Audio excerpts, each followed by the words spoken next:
Hello there, I'm your friend, Teacher Sam. Today, we're diving into the fascinating world of English synonyms. Synonyms, my friends, are words that have similar meanings. Think of happy, joyful, cheerful. They all convey a similar feeling, don't they? That's the beauty of synonyms. Now you might wonder, Teacher Sam, why should we bother with synonyms? Well, synonyms are your secret weapon to make your English richer and more vibrant. They help you express your thoughts with greater precision, making your conversations more engaging. Imagine having multiple shades of colors to paint with instead of just one. That's what synonyms do for your language. Plus, synonyms can help you understand the nuances of the English language better. They're like pieces of a puzzle that, when put together, create a more complete picture. Understanding synonyms is the first step to improving your English language skills. So, buckle up, and let's embark on this enlightening journey together. So, you might ask, how can we identify synonyms in English? Well, it's not as difficult as it may seem. There are a few strategies that you can use to make the process easier and more effective. One of the most common ways of identifying synonyms is through the use of a thesaurus. This handy tool is a treasure trove of synonyms. You simply look up a word and a list of synonyms pops up. It's like having a personal synonym finder at your fingertips. But remember, while a thesaurus is a great tool, it's not the be-all and end-all. It's important to understand the nuances of each word to ensure you're choosing the most accurate synonym. Reading widely is another effective way to identify synonyms. The more you read, the more words you encounter, and the more you understand their context.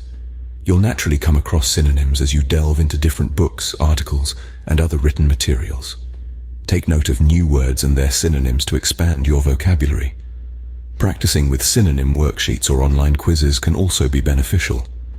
These resources are designed to test your knowledge and help you learn new synonyms. It's a fun and interactive way to reinforce what you've learned from your reading and from using a thesaurus. You can also try out word games like crosswords or word search puzzles. These games not only entertain but also challenge your brain to recall synonyms you've learned. Lastly, don't underestimate the power of conversation. Engaging in discussions and debates exposes you to a variety of words and their synonyms. It's a real-time, dynamic way to learn and identify synonyms. Identifying synonyms might seem challenging at first, but with practice, it becomes second nature.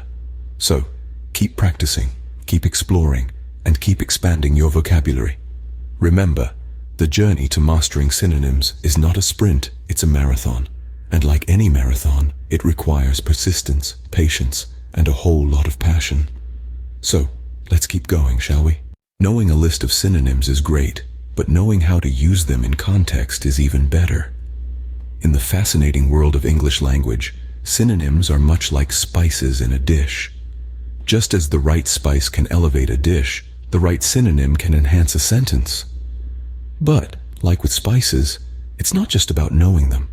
It's about knowing how to use them appropriately. Let's take a simple sentence, for example. I'm very happy. Now, happy is a common word, and we have a plethora of synonyms for it. We could say, I'm very joyous, or I'm very content, or even I'm very elated. Each of these synonyms not only adds variety to our language, but also subtly shifts the tone and meaning of the sentence. Joyous often conveys a more exuberant, celebratory happiness, while content implies a quieter, more peaceful happiness. Elated, on the other hand, suggests an almost euphoric level of happiness. See how each synonym adds a different flavor? Let's try another. She's very smart. We could say she's very intelligent, or she's very clever, or she's very astute. Again, each synonym adds a slight variation in meaning. Intelligent often refers to academic or theoretical smarts. Clever implies a more practical, quick-witted intelligence, and astute suggests a keen, sharp intelligence, often in a business or strategic sense. But remember, not every synonym will fit in every context. You wouldn't say, I'm very prosperous as a synonym for I'm very happy, even though prosperous is listed as a synonym for happy in some thesauruses. Why? Because prosperous often refers to wealth or success, not a state of emotion. Context is crucial. So as you build your synonym arsenal, remember to consider the nuances and connotations of each word. Try them out in sentences, see how they change the meaning. Experiment, play, explore. Remember, the key to using synonyms effectively is understanding their context in a sentence. While synonyms can enrich your vocabulary, it's also important to avoid overusing certain synonyms. Now, this might seem a bit contradictory, but let me explain. In the quest to improve vocabulary, English learners often resort to using a handful of synonyms repeatedly. This is particularly true for common words like good, bad, happy, or sad. While these synonyms aren't incorrect, overuse can make your language sound repetitive and uninspired. Let's take the word good, for instance.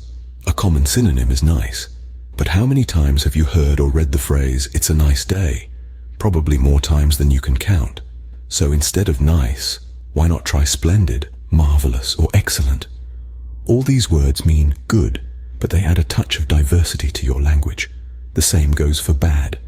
Instead of overusing terrible, consider using dire, dreadful, or abysmal. Remember, the goal is to create variety in your language, not to replace one overused word with another. Now, what about happy? An overused synonym is glad. But there are so many other expressive words like joyful, content, thrilled, or elated. And for sad, instead of the typical unhappy, you could use miserable, downcast, despondent, or forlorn. The beauty of English is that it has a vast array of synonyms.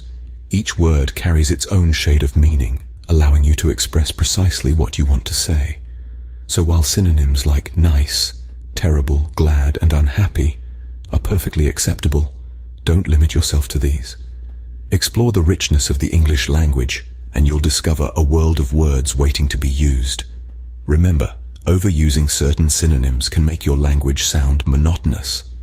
But with a little bit of effort, you can diversify your vocabulary and make your English sound more dynamic and engaging. Diversifying your synonyms usage will make your English sound more natural and fluent. So venture out, experiment with new words, and make your English language journey an exciting adventure. We've covered a lot today, haven't we? We've embarked on a journey into the world of English synonyms, diving deep into their importance in our everyday language.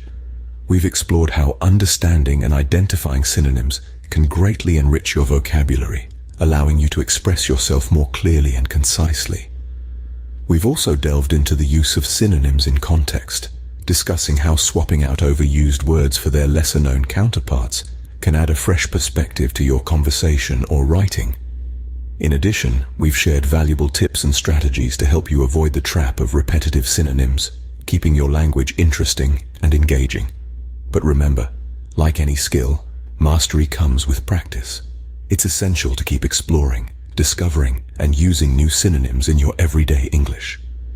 Improving your synonym usage will certainly enhance your English language skills, so keep practicing and you'll see the difference it makes.